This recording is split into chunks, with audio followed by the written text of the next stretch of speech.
अध्याय 13। श्री भगवान बोले, हे अर्जुन, यह शरीर क्षेत्र इस नाम से कहा जाता है और इसको जो जानता है उसको क्षेत्रज्ञ इस नाम से उनके तत्व को जानने वाले ज्ञानी जन कहते हैं। हे अर्जुन, तू सब क्षेत्रों में क्षेत्रज्ञ अर्थात जीवात्मा भी मुझे ही जान और क्षेत्र क्षेत्रज्ञ को अर्थात विकार सहित प्रकृति का और पुरुष का जो तत्व से जानना है वह ज्ञान है, ऐसा मेरा मत है। वह क्षेत्र जो और जैसा है तथा जिन विकारों वाला है और जिस कारण से जो हुआ है तथा वह क्षेत्रज्ञ भी जो और जिस प्रभाव वाला है, वह सब संक्षेप में मुझसे सुन। यह क्षेत्र और क्षेत्रज्ञ का तत्व ऋषियों द्वारा बहुत प्रकार से कहा गया है और विविध वेद मंत्रों द्वारा भी विभाग पूर्वक कहा गया है तथा भली भांति निश्चय किए हुए युक्ति युक्त ब्रह्म सूत्र के पदों द्वारा भी कहा गया है। 5 महाभूत, अहंकार, बुद्धि और मूल प्रकृति भी तथा 10 इंद्रियां, 1 मन और 5 इंद्रियों के विषय अर्थात शब्द, स्पर्श, रूप, रस और गंध तथा इच्छा, द्वेष, सुख, दुख, स्थूल देह का पिंड, चेतना और धृति, इस प्रकार विकारों के सहित यह क्षेत्र संक्षेप में कहा गया। श्रेष्ठता के अभिमान का अभाव, दंभाचरण का अभाव, किसी भी प्राणी को किसी प्रकार भी न सताना, क्षमा भाव, मन वाणी आदि की सरलता, श्रद्धा भक्ति सहित गुरु की सेवा, बाहर भीतर की शुद्धि, अंतःकरण की स्थिरता और मन इंद्रियों सहित शरीर का निग्रह, इस लोक और परलोक के संपूर्ण भोगों में आसक्ति का अभाव और अहंकार का भी अभाव, जन्म, मृत्यु, जरा और रोग आदि में दुख और दोषों का बार बार विचार करना, पुत्र, स्त्री, घर और धन आदि में आसक्ति का अभाव, ममता का न होना तथा प्रिय और अप्रिय की प्राप्ति में सदा ही चित्त का सम रहना, मुझ परमेश्वर में अनन्य योग के द्वारा अव्यभिचारिणी भक्ति तथा एकांत और शुद्ध देश में रहने का स्वभाव और विषयासक्त मनुष्यों के समुदाय में प्रेम का न होना, अध्यात्म में नित्य स्थिति और तत्व ज्ञान के अर्थ रूप परमात्मा को ही देखना, यह सब ज्ञान है और जो इससे विपरीत है वह अज्ञान है, ऐसा कहा है। जो जानने योग्य है तथा जिसको जानकर मनुष्य परमानंद को प्राप्त होता है उसको भली भांति कहूँगा। वह अनादि वाला परब्रह्म न सत ही कहा जाता है न असत ही। वह सब और हाथ पैर वाला, सब और नेत्र, सिर और मुख वाला तथा सब और कान वाला है, क्योंकि वह संसार में सबको व्याप्त करके स्थित है। वह संपूर्ण इंद्रियों के विषयों को जानने वाला है, परंतु वास्तव में सब इंद्रियों से रहित है तथा आसक्ति रहित होने पर भी सबका धारण पोषण करने वाला और निर्गुण होने पर भी गुणों को भोगने वाला है।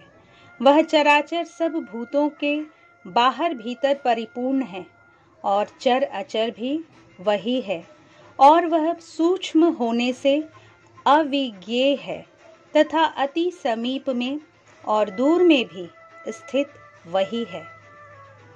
वह परमात्मा विभाग रहित एक रूप से आकाश के सदृश परिपूर्ण होने पर भी चराचर संपूर्ण भूतों में विभक्त सा स्थित प्रतीत होता है तथा वह जानने योग्य परमात्मा विष्णु रूप से भूतों को धारण पोषण करने वाला और रुद्र रूप से संहार करने वाला तथा ब्रह्मा रूप से सबको उत्पन्न करने वाला है।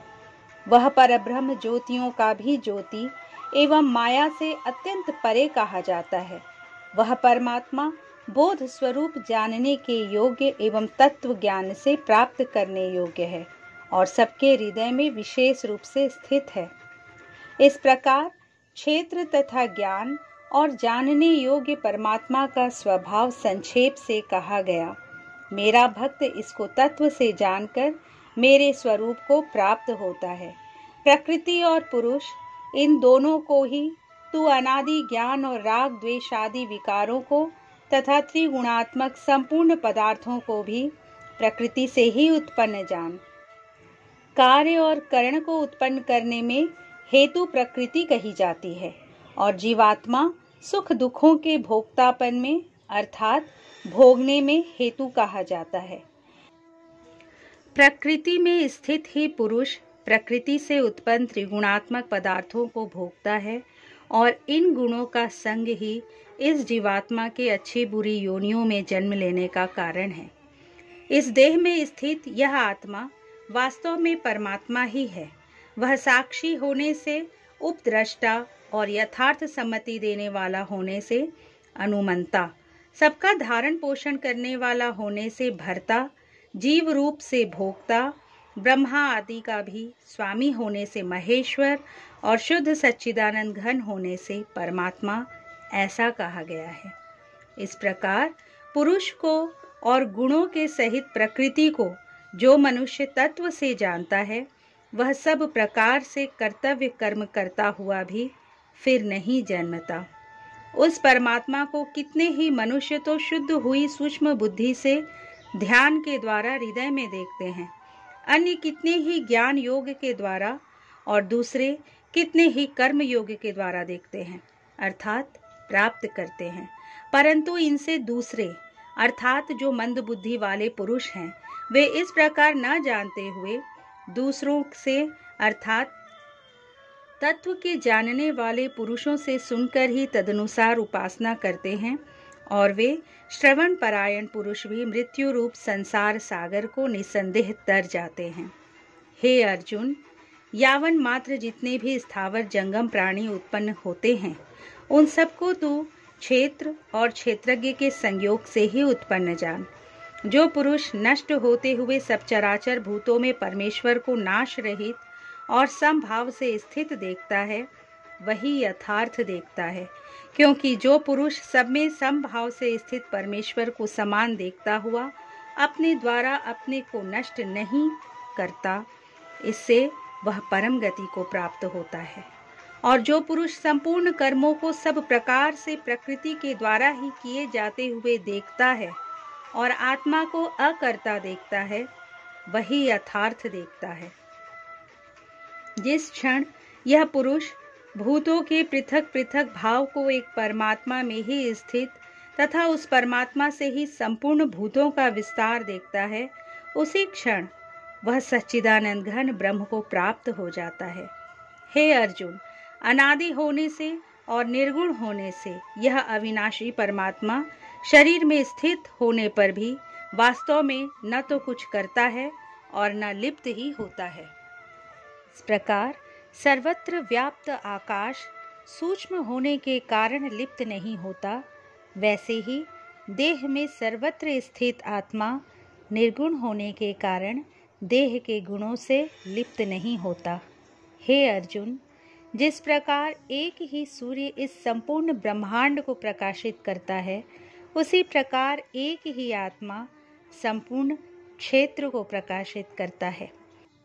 इस प्रकार क्षेत्र और क्षेत्रज्ञ के भेद को तथा कार्य सहित प्रकृति से मुक्त होने को जो पुरुष ज्ञान नेत्रों द्वारा तत्व से जानते हैं, वे महात्मा जन परम ब्रह्म परमात्मा को प्राप्त होते हैं।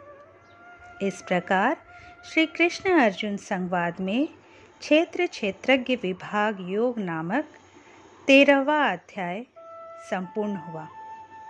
दोस्तों, यदि ये वीडियो आपको अच्छी लगी हो तो प्लीज़ लाइक कीजिए, शेयर कीजिए और अगर इस चैनल को अब तक सब्सक्राइब नहीं किए हैं तो प्लीज़ सब्सक्राइब कर लीजिए। कल श्रीमद् भगवद गीता के 14वें अध्याय के साथ आपसे फिर मिलूंगी। जय श्री कृष्ण।